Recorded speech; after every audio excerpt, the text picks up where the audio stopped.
Ou seja, tem que sair, porque senão eu não garanto minha venda. Quais são os fatores que influenciam a tomada de decisão? Então, se eu tenho que fazer, às vezes, uma venda... Primeiro, eu tenho que fazer uma venda técnica, para que os engenheiros tenham uma plena noção de que o meu produto realmente é viável. Depois, eu tenho que fazer uma venda comercial, ou seja, eu tenho que dar garantias comerciais para que meu produto realmente seja comprado. Então, nessa tomada de decisão, eu já percebi ali que eu tenho 2 tipos de vendas diferentes. Em alguns mercados, vai funcionar dessa forma. Em outros, a venda pode ser de uma forma muito mais direta. Mas, sobretudo, entender qual que é o ciclo de venda que a gente está e como que vai ser essa tomada de decisão, ela é fundamental para que eu possa ter sucesso comercial adequado. E quais são as ações de marketing vencedoras nesse mercado? Por quê? Como que eu vou expor esses produtos? Como que eu vou fazer com que esse produto chegue no mercado? Só colocando um site na internet é suficiente? Fazendo uma política de visitas, uma política de participação em feiras, uma política de lançamento adequada, com folders, com ligações, pode ser mais efetivo, mas quanto que vai custar? Qual que é o investimento necessário? E quais são as necessidades futuras de expansão dessa estrutura comercial? Eu posso estar hoje trabalhando com uma equipe de vendas de 2 pessoas que atinge um X de mercados. Poxa, mas o meu mercado é muito maior que isso. Então, se eu dobrar a minha equipe de vendas, eu dobro também o meu atingimento no mercado? Bom, daí a gente tem 2 questões, pelo menos, a se fazer, além de outras. Uma, eu tenho capacidade operacional para produzir o suficiente para atingir mais mercados? E outra, qual que é o investimento inicial que eu vou necessitar para realmente sustentar toda essa equipe comercial? Quais são os diferenciais que o meu cliente tem que perceber? Como que eu tenho que proceder, pessoal, para que eu possa transmitir o que meu produto faz de uma forma que nenhum outro faz? A gente só chega nisso conhecendo a concorrência. Qual que é a participação de mercado que eu pretendo atingir? Qual a estrutura que eu tenho? Eu consigo atingir essa participação no mercado? Ou eu tenho que expandir também a minha estrutura? E aí vem a seguinte questão. Eu tenho condições de expandir a minha estrutura onde eu estou? Bom, hoje eu estou localizado numa incubadora, que tem uma certa estrutura produtiva a me oferecer. Será que eu consigo atender o mercado estando nessa incubadora ou vou precisar de mais estrutura? Isso é uma questão, ela é bastante forte e a gente consegue ver com bastante clareza em diversas empresas que se desenvolvem a partir de incubadoras. A partir do 4º, 5º ano, às vezes, a incubadora passa a ser um limitante muito forte para o desenvolvimento da empresa. Ou seja, há necessidade de ela ter uma estrutura muito maior de uma forma que ela possa atender esses mercados. Só que dar esse salto é o grande X da questão. Quando dá esses saltos? Porque são investimentos muito altos a serem feitos. A gente passa de uma estrutura que estava absolutamente abrigada dentro de uma incubadora a ter uma estrutura que realmente está no mercado de uma forma bastante atuante. Saber exatamente esse ponto e o quanto que vai ter que ser investido é fundamental. Qual que é o volume de vendas que eu preciso para atingir essa participação? Se eu vender 1 por ano, pode ser suficiente. Às vezes eu tenho que vender 10, ou 20, ou 30 para garantir recursos suficientes para a minha empresa. Mas vender 30, eu vou precisar de uma estrutura comercial muito maior. Eu também vou precisar de uma estrutura operacional muito maior. Então, vocês veem, pessoal, que num plano de negócio, apesar de a gente estar ainda só na parte de mercados, tudo é integrado. Tudo, desde os recursos humanos, desde as políticas comerciais, e ali mais na frente vocês vão ver até desde o plano de produção também do negócio. Então, e qual que é a estratégia que eu vou adotar para o negócio? A inovação, vou oferecer a velocidades muito maiores, com uma versatilidade bastante forte do negócio, e como que eu vou divulgar esses produtos de uma forma que chegue no meu cliente de uma forma mais adequada e que consiga garantir o sucesso das minhas vendas. Poxa, esse plano de negócio está sendo mais complicado do que o esperado. Mas, gente, é aquilo que eu falei para vocês. Planejamento de um negócio, a gente faz a todo tempo. A gente não precisa parar para escrever um plano de negócios. A gente tem que fazer ele constantemente ao longo da vida da empresa de vocês. E, ao longo da vida da empresa de vocês, vocês vão estar percebendo diversos aspectos que são necessários. Lembra que eu falei para vocês que eu ia apresentar para vocês um pequeno case do que é o lançamento de um produto? Esse é o case ficou bem pequenininho ali, né? Até nem eu consigo ler. Mas esse é o case da Procter & Gamble, que possivelmente pode ser até alguns de vocês o têm como cliente, ou podem vir a ter. Foi o lançamento de uma se eu não me engano, foi de uma escova de dentes da Oral-B, com a marca Oral-B. Então, eu não sei se vocês vão conseguir ver aqui de uma forma mais adequada. Eu estou sem a tela ali, vou procurar ver aqui. Então, o lançamento, pessoal, ele começou em 2006. Começou com uma pesquisa do potencial de um novo produto com base em dados de mercados. Em 2006, eles começaram a desenvolver essa nova forma, essa nova escova.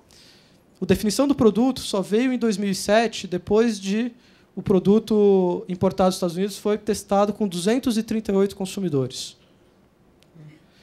Depois foi criado o conceito, ou seja, a fase em que é definido como um produto será apresentado ao consumidor. Foram feitas mais 404 pesquisas e foi concluído em dezembro de 2007. Já foi um ano aí só de pesquisa e desenvolvimento de produtos. Teste no produto. Não vamos levar o produto no mercado sem testá-lo, sem saber se está adequado a atingir seu fim.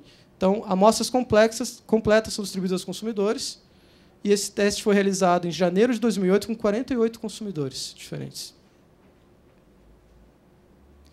Aí vamos embaixo. Aqui, estratégias de venda e marketing. Avaliação de comerciais de TV pelos consumidores.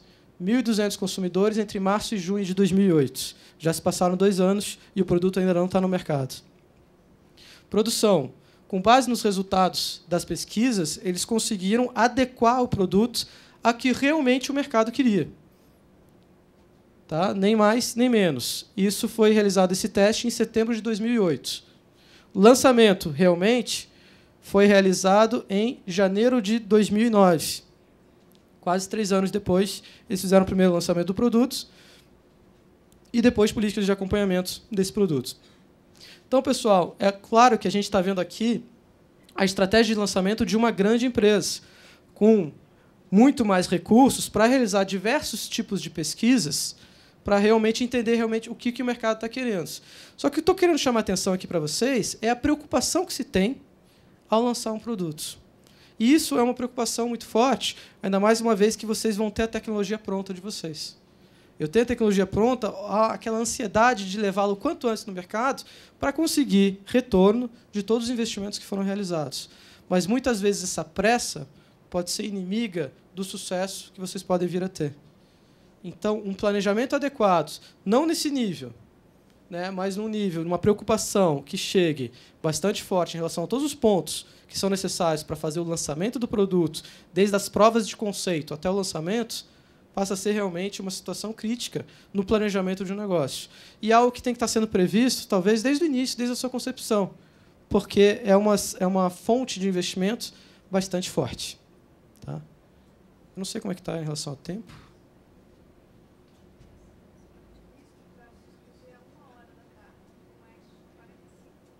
Tem mais 45 minutos? Tá, perfeito. Então, pessoal, bom, políticas de lançamento de produtos são realmente algo que envolvem bastante recursos. Agora, o que não apareceu aqui é que essa mesma Procter & Gamble, há cerca de 5 anos atrás, lançou também um produto inovador voltado para um mercado específico, um nicho de mercado que eles encontraram, que é o classe C. Eles perceberam, há cerca de anos atrás, que as necessidades do mercado classe C, em termos de escovas de dentes, era comprar várias escovas ao mesmo tempo, porque, geralmente, eram famílias de 4 pessoas que moravam numa casa que só tinha um banheiro. Então, eles poderiam comprar as escovas de dente de uma forma bastante conjunta já. Então, eles criaram um encarte que vendia 3 escovas em conjunto. Pois bem, o primeiro mês de lançamento do produto foi um fracasso de vendas. Segundo mês, terceiro mês, quarto mês, 6 meses depois, o produto ainda não tinha decolado. E ninguém entendeu por quê. Aí eles começaram a pesquisar um pouco melhor e descobriram que eles estavam colocando 3 escovas de dentes em conjunto, mas as 3 com a mesma cor. Bom, era um banheiro só, uma família, como é que 3 iam utilizar a mesma escova de dente com a mesma cor? A partir desse momento que eles entenderam isso, eles trocaram as escovas de dente para cores diferentes e passaram realmente a explodir vendas. Então, vocês veem que o conhecimento de mercado, às vezes um detalhe, pode definir o sucesso do negócio. Por mais que a gente esteja falando aqui de tecnologias e biotecnologia, algo talvez extremamente específico, os detalhes também estão aí. e conhecer realmente qual que é a ansiedade, a necessidade do mercado, passa a ser realmente algo muito crítico nessa situação. E voltando para aquela questão do valor. Eu não estou falando de preço aqui, pessoal, estou falando de valor. Valor, pessoal, é algo que vocês fazem todo dia ao se levantar da cama de vocês. Todo dia vocês fazem essa análise aqui. Valor, benefício sobre os esforços. Desde o momento que vocês vão comprar um carro, até o momento que vocês se levantam para ir a alguns supermercados, vocês fazem essa equação aqui. Quantas vezes vocês não deixaram de ir numa loja porque não tinha estacionamento e estava chovendo? Quando vocês vão comprar um carro, enquanto uns olham para a estética do carro, outros olham para o motor, que tem que ser um motor forte. Outros olham para o conforto. Mas o que isso muda por que você está falando isso? O que isso muda de cliente para cliente? Porque, justamente, o que agrega valor para um cliente é diferente do que agrega valor para o outro cliente. Razão pela qual as indústrias montadoras de carros têm tantos modelos de carros diferentes. E a gente entender o que meu cliente realmente quer me permite oferecer uma solução para aquele cliente que seja exatamente o que ele precisa. Nem mais, nem menos. Porque se eu estiver oferecendo a mais, eu vou estar agregando custos. Se eu estiver oferecendo a menos, eu posso não concluir a minha venda.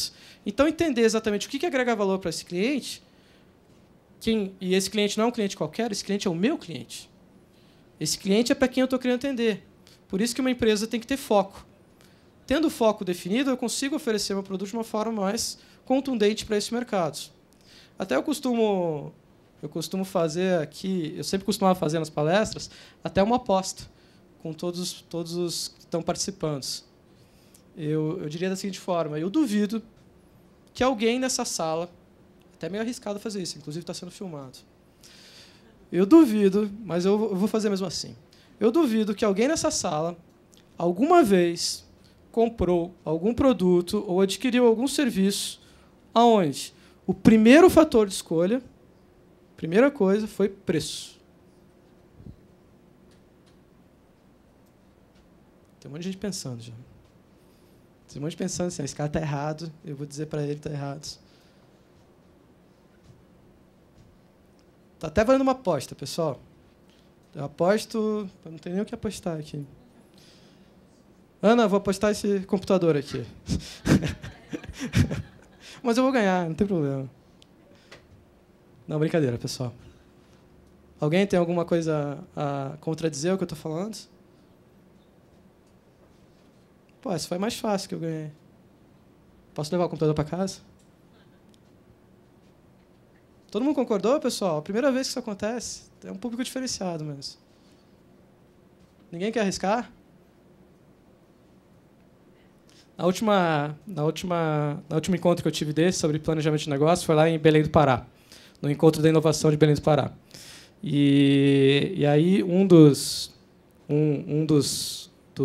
das pessoas que estavam assistindo falou assim para mim: não, olha só, eu tinha um celular da Motorola e um pessoal da operadora me ligou me oferecendo um celular da Nokia por R$300, mais barato que o meu, e eu, em virtude do preço, comprei o celular.